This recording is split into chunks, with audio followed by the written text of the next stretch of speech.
This message is on touch. But I don't want to go too far down the road without saying thank you to John and the people of Thrive for the opportunity to preach. To just give the main man a little break here now and then, and especially when he's on vacation. So thank you for the privilege of bringing the Word of God to Thrive. The opportunity to be touched by the music and the people and the ministry that's here. It is my delight. So I am just the sub as we go on. So that being said, I need one more demonstration.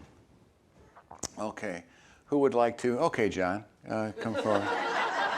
If you insist, he's just there waving his hand in the front seat. Stand in front of me and turn and face the people of God. Doing that.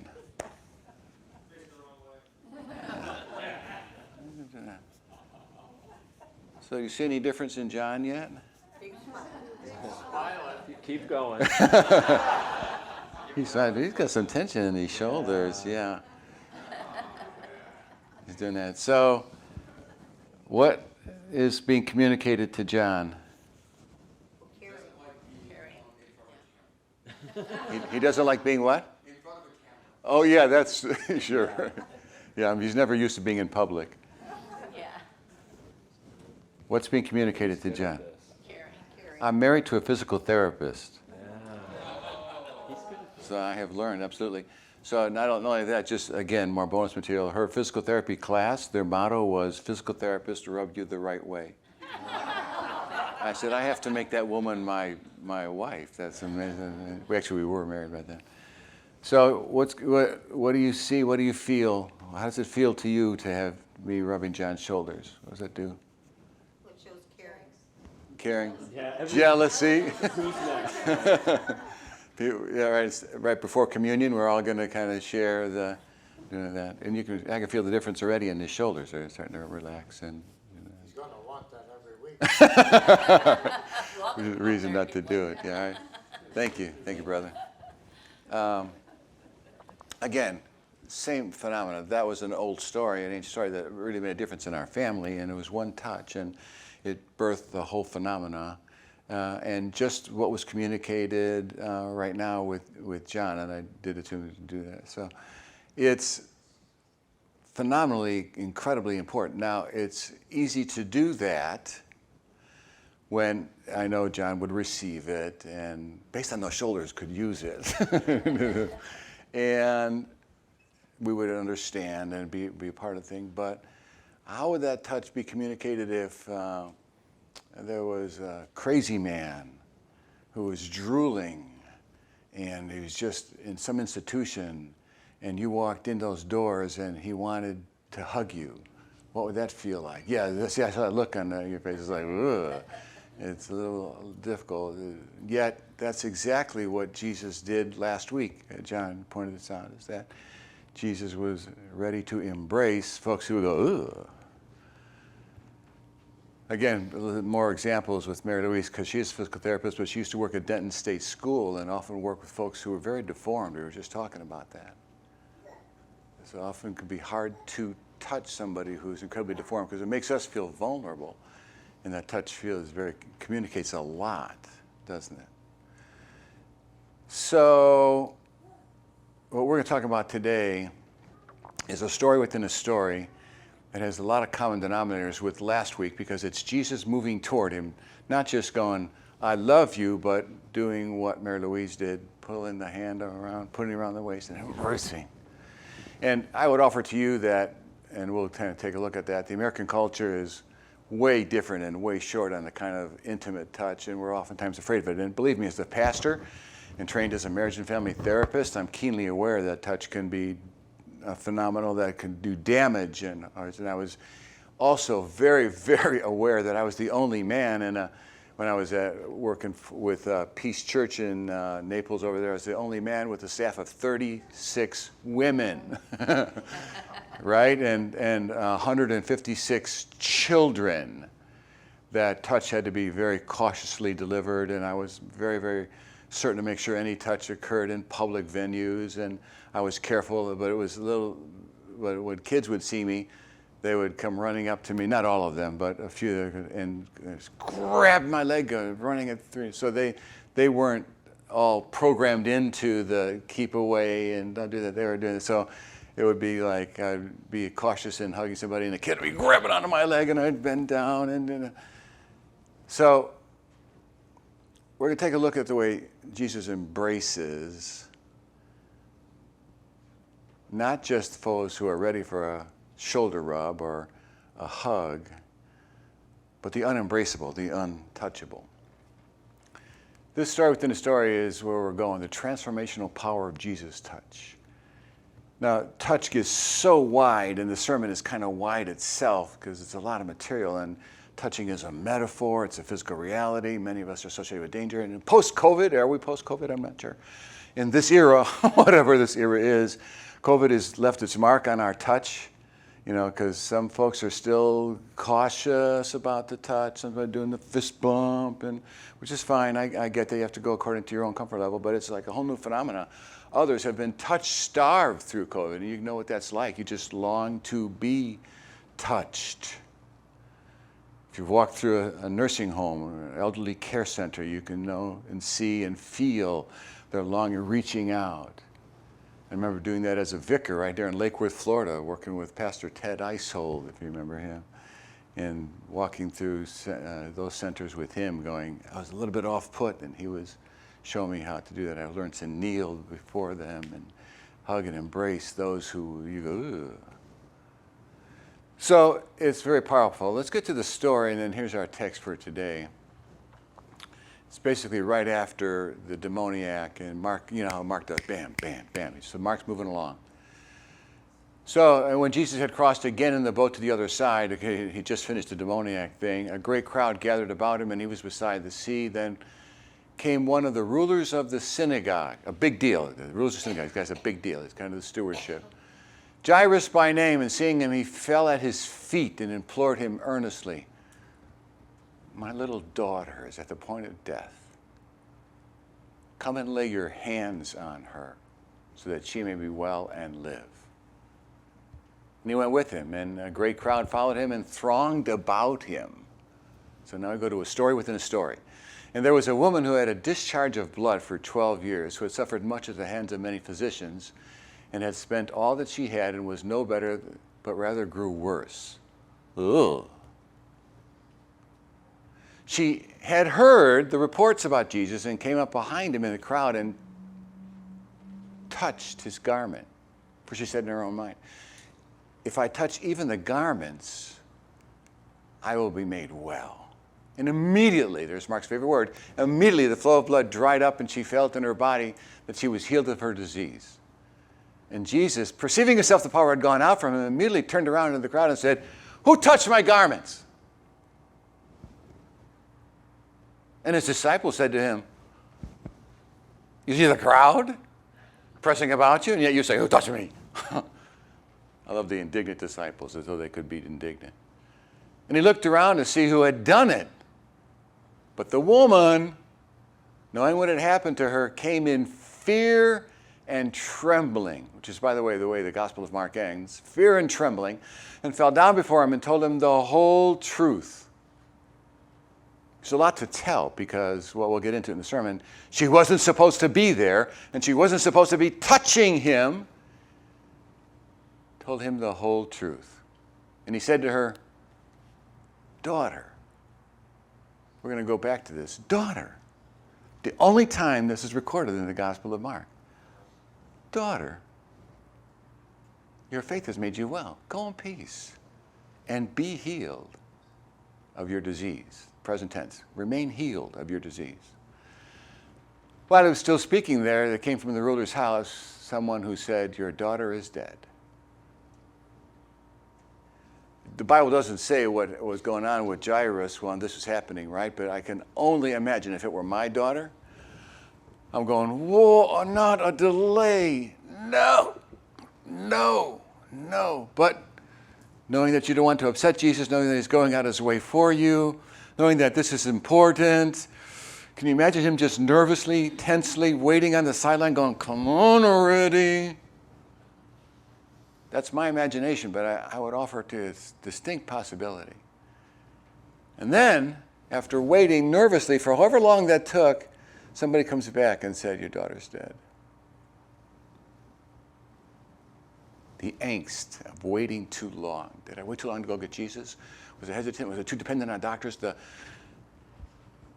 second guessing a parent might do at the death of their daughters. We all second guess around death, don't we? Much less children. I've been in the ministry to children and had buried them, and as Pastor John and I know, and pastors who've buried children, oh, you're never the same. It rips the heart out of you.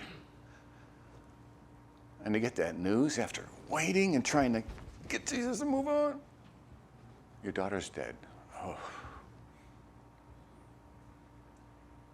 Those 4 words had to just sink his heart. Why trouble the teacher any further? But, overhearing what they said, Jesus said to the ruler of the synagogue, do not fear, only believe. Fear and belief, opposites.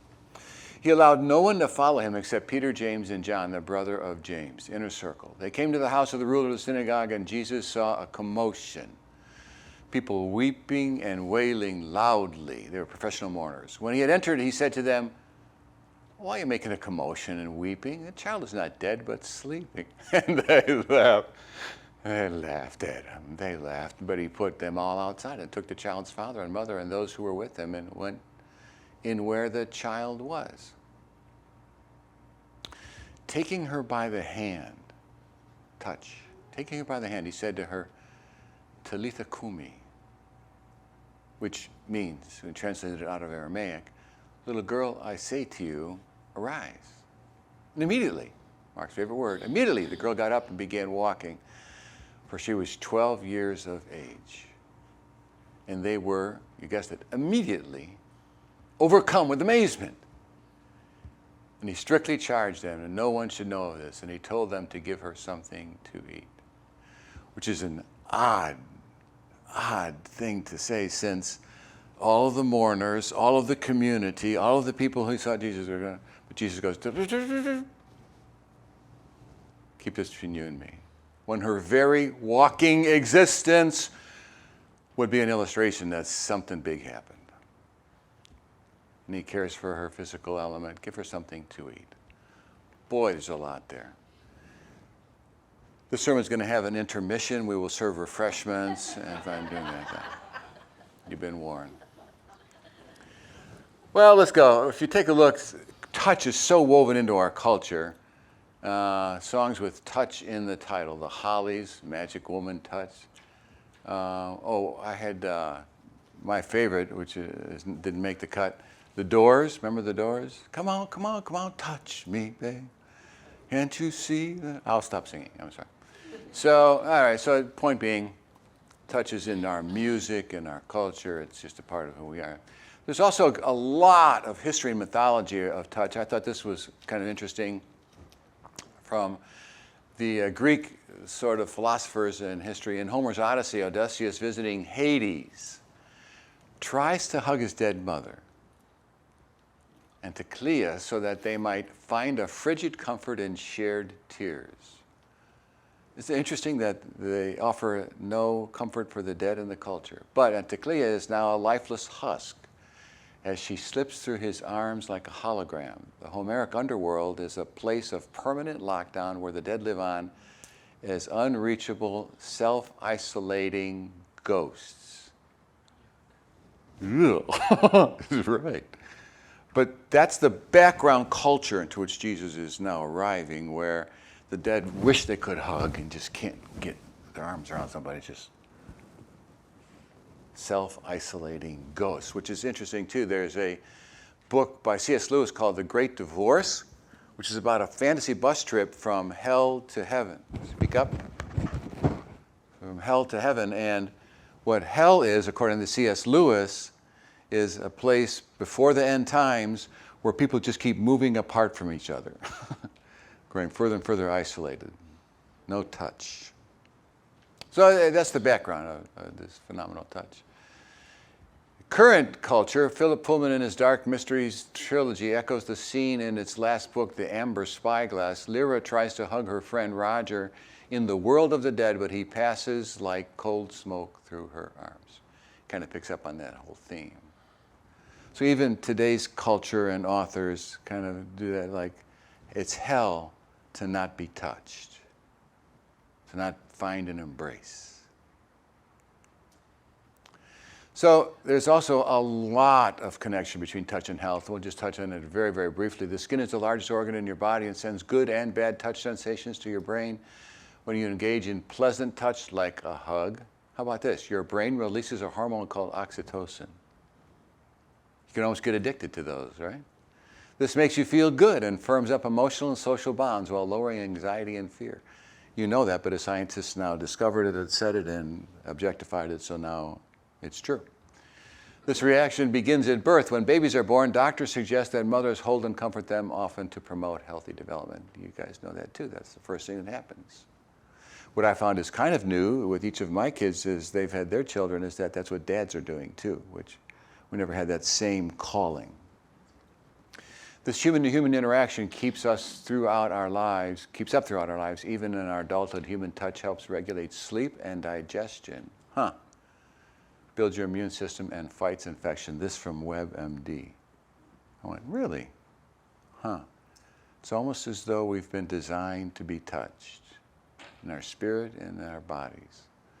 It's a universal human need with varied expressions. If you look around the world, in North Africa and the Middle East, men join hands together in greeting, then kiss their own hands or hold them to the heart. The Congolese touch each other on the temples and kiss foreheads. I like this one. In Tuvalu, they sniff each other's cheeks. Which cheeks? Stop it, John. Andaman Islanders of the Bay of Bengal sit in each other's laps and then in farewell lift the other person's hand to their mouth and blow. So it's good. So which of these are we going to use for the greeting, John? And all of which is to say, varied in forms of expression, but all cultures that we know of anyway have some form and degree of touch. I remember watching the Olympics, and the Russian men would do what with each other? Kiss. You go, oh, yeah. All right, so universal human need. Touching in the Bible is also very, very prevalent. The Lord God formed from the dust of the earth and blew into his nostrils the breath of life, and man became a living being. So the very way in which we have been formed illustrates our continuing need, because God he didn't just stand back and say, whoosh, let there be a human. But got really involved, right? Got into the dirt, the dirty part of the job, and formed it. So our very existence has been formed by the touch of God. It's very prevalent in the prophets. By way of quick summary, Isaiah, Jeremiah, and Daniel were all touched by God on the lips. You know how I always discover something new that even after 38 years of ministry and preaching, that I didn't know. I didn't realize all three prophets were touched on the lips. I go, oh, learned something new. Jesus' incarnation is making God touchable. So people were hugging and embracing, and Jesus was touching all over the map, making God absolutely touchable. Can you imagine trying to embrace a burning bush? I can't either. So God brought it down. And laying on the hands, at least 24 times in the Bible. I shared with you the story that it was my confirmation when I was in 8th grade, when the pastor laid his hands on me, that I had some kind of awareness, knowledge, experience, phenomena, where I knew with certainty I was going to be a pastor. I was ordained when I was in 8th grade. You couldn't tell when I was in high school that would happen, but it's on the laying on of hands that occurred to me, and I see just this phenomenal instant recognition that through the laying on of hands, through the touch of Pastor Figuli.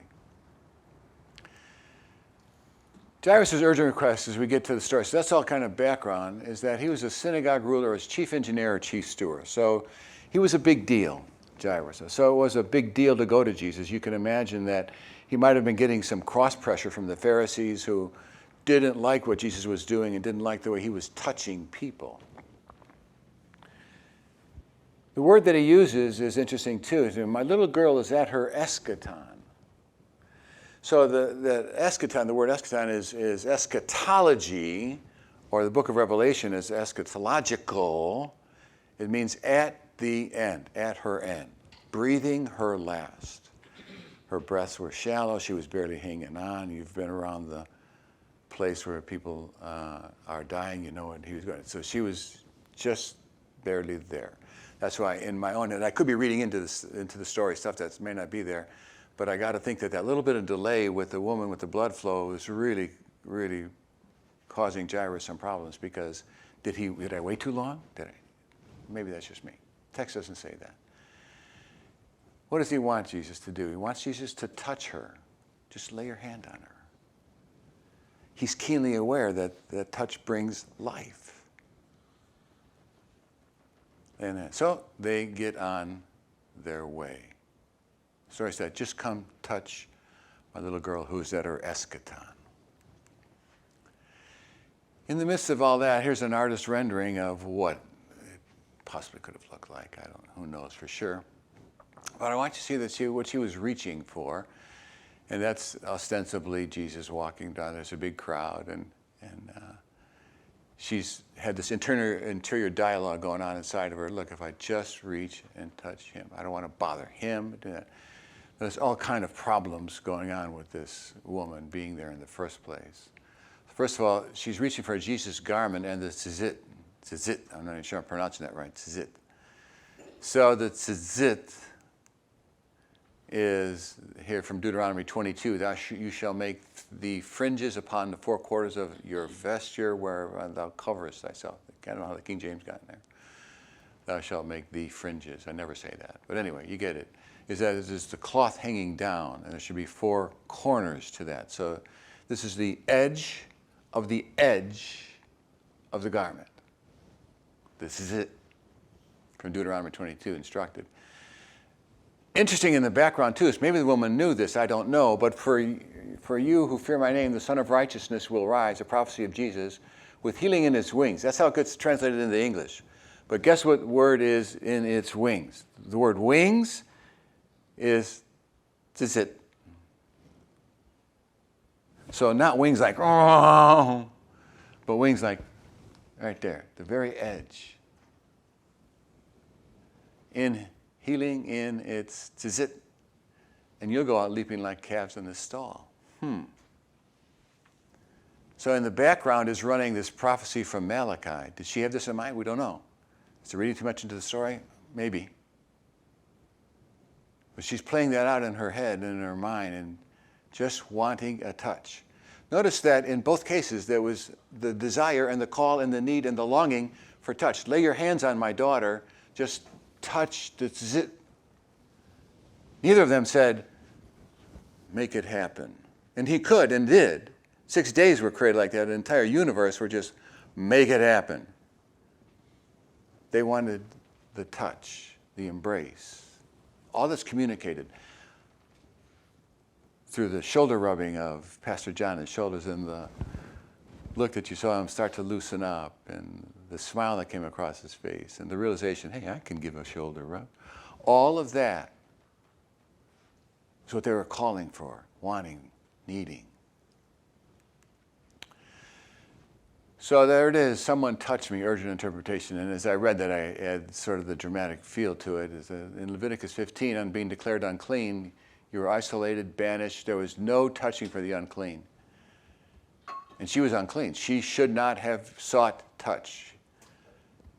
The word there, she suffered from physician, is only used by Mark here, the one time, and for Jesus. Jesus, the word there is a very strong word, suffered much for us, and will crop up. If you take that word out, pick it up, go on to the end of Mark, insert it into the Passion of Christ, and you'll find it's the same word.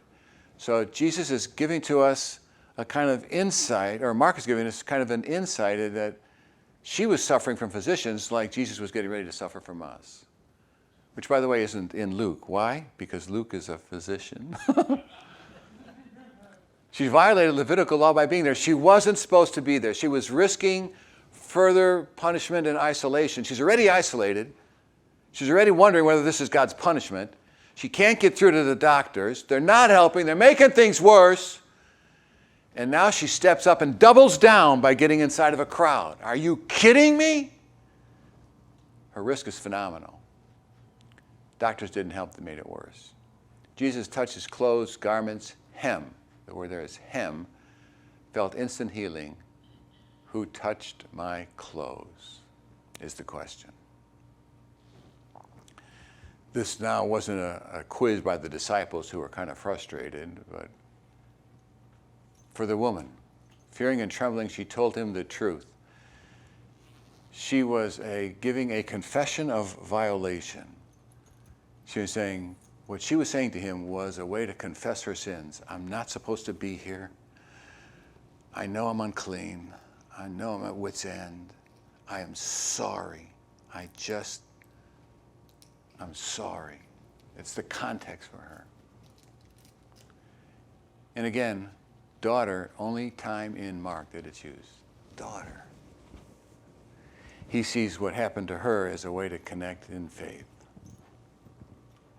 What's kind of interesting is that now two daughters, one a prominent citizen, the other an outcast, your faith has made you well, go in peace. She's the outcast. He's on his way to see Jairus' daughter. The connection that Mark is starting to make is Jesus' touch creates family, intimacy, love. In the same way that embrace that Mary Louise threw over my dad that very first time began to create a new family that's lasted, only 44 years, 45, 46. Yeah, I get it. It's another story. So it's too late, hopelessness into hopeful. Meanwhile, family messengers say, it's too late, let him go.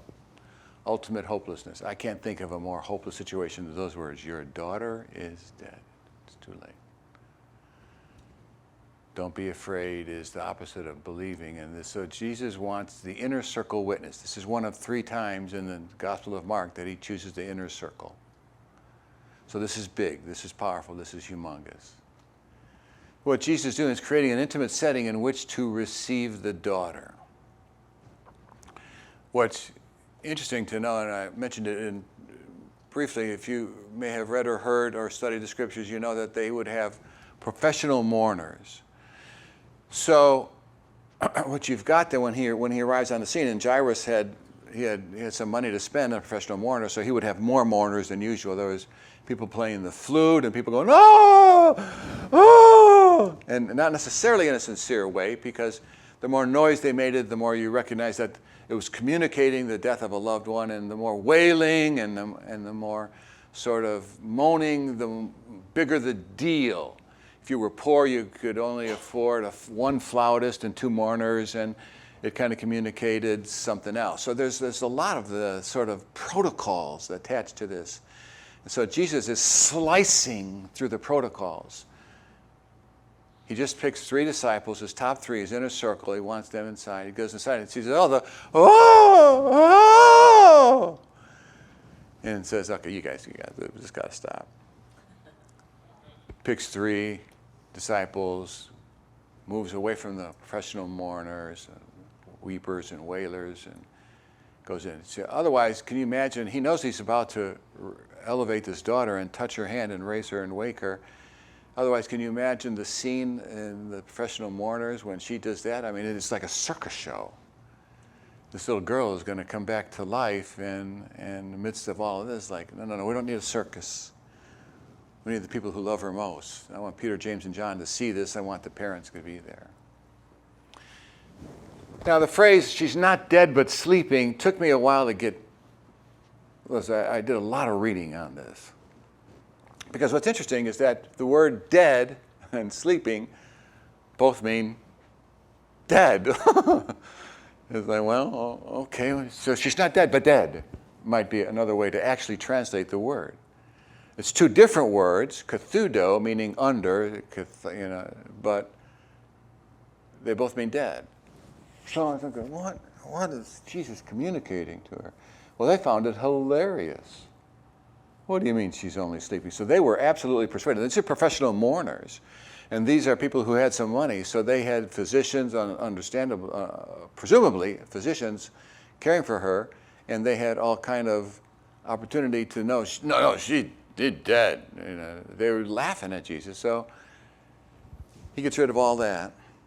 He says, no, she's not dead. And then goes in. So he has said to her, she's not dead but sleeping. She's not dead, but dead in a certain kind of way. And it confused me. But here's the thing, is he takes her hand. Remember, he could have commanded. And there's other places in the Gospels where Jesus does. He says, be it so unto your faith, and it's done. Bam! They're done. Well, this one is communicating through touch. He grabs her hand, takes her hand. Talitha kum. The phrase that's used in the Aramaic, Mark puts it in Aramaic, and there's only one other time that the words are translated from Aramaic, Eli, Eli, lama sabachthani, which means, my God, why have you forsaken me? So when it's left in the Aramaic, they want us to go, this is critical, and you've got to get the Aramaic family context fitted around you, and maybe it's just like saying, honey, it's time to get up. Treating death like sleeping, normalizing it. Where I ended with this whole thing is that Jesus is, with all the commotional folks, goes in there with the inner circle, the parents, takes her hand and says, honey, it's time to get up. He was treating death like it's just sleeping, a foreshadowing of the price he would pay, of the suffering he would go through, of the struggle which would be his, so that our death could be like sleeping. Is it possible that when our loved ones have passed away, that the Lord stood on the other side and said, honey, time to get up. You thought you were living? That's dying. Come into true and living life. Talitha kum. The other reason I would offer that I love this text and I appreciate having the happenstance of getting it is that we have a granddaughter who's named Talitha. So I can't go through this text without seeing Talitha's face. And Talitha, honey, it's time to get up. Jesus was saying, this is what death is to me. It's a sleep. If you will but trust and believe in me, you will rise. So what you have in the power of Jesus' touch is the interjection of hope when it feels most hopeless. An undoing of uncleanness and an incarnational love that touches you. This means that the touch that Jesus offers that God offers from the very moment he just made dust and dirt, and then what did he do? He breathed into it, living nephesh. The very lips of God and breath of God have come into us. Very intimate expression, very touching expression. To the gift of Mary holding a little child as the Son of God. To the Church of God, touching the lives of the community and people around us. Not touching those who will receive our touch, but touching those who will not. Using this silly metaphor that's decades old that speaks volumes, is that in that embrace that Mary Louise gave to my dad, a new family was created. Somebody who wasn't ready for it and hadn't practiced it. Guess how my dad and I greeted each other after that? With an embrace. Guess what Jesus will say to you at that time of dying and death. Talitha, honey, it's time to get up and live. In Jesus' name, amen.